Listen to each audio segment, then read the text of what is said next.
1873 সালে 24শে ফেব্রুয়ারি কলকাতায় ঘোড়ায় টানা ট্রাম চালু হয়েছিল।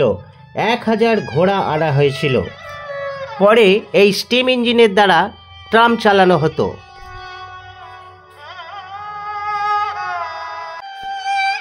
1902 সালে প্রথম বিদ্যুৎ চালিত ট্রাম কলকাতায় চালু হয়েছিল। এশিয়ার প্রথম বৈদ্যুতিক ট্রাম পরিষেবা। ধর্মতলা থেকে খিদিরপুর পর্যন্ত এই ট্রাম চলেছিল। 2012 সালের পর থেকে একে একে বন্ধ হতে থাকে ট্রাম পরিষেবা। 2020 সাল নাগাদ 37টি রুটের মধ্যে সচল থাকে মাত্র 3টি।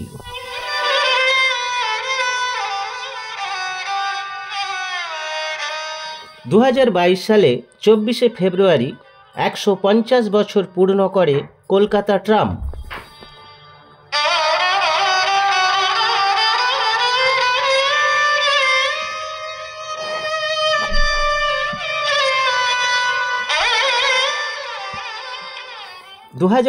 সালে মাত্র 3টি রুটে যাত্রীরা ট্রাম পরিষেবা পান।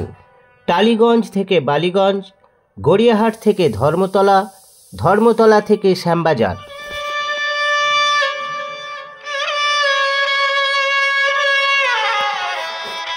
গতিশীল শহরে ট্রাম চালানো সম্ভব নয়, জানিয়ে দিয়েছেন রাজ্য পরিবহন দপ্তর।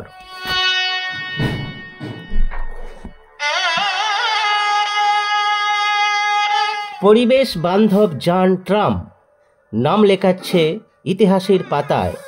কলকাতার বুক চিরে ঘুরে বেড়াচ্ছে এই ট্রাম।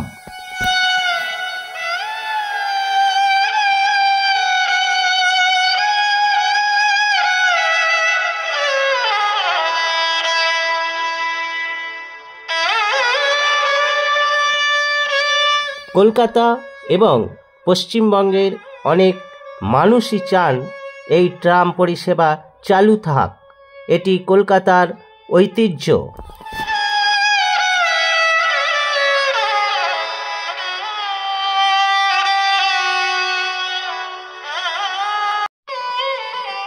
এক সময় এই ট্রামই ছিল একমাত্র পরিবহনের উল্লেখযোগ্য মাধ্যম।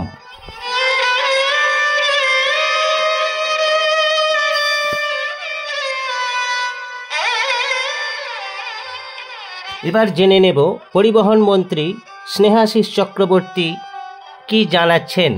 শুনতে থাকুন।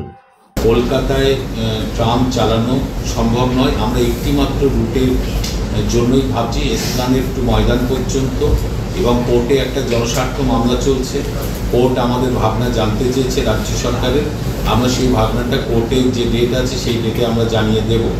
কারণ ট্রাম সেই 1873 সালে ট্রাম হয়েছিল কলকাতা সহ ভারতবর্ষের 15টি শহরে।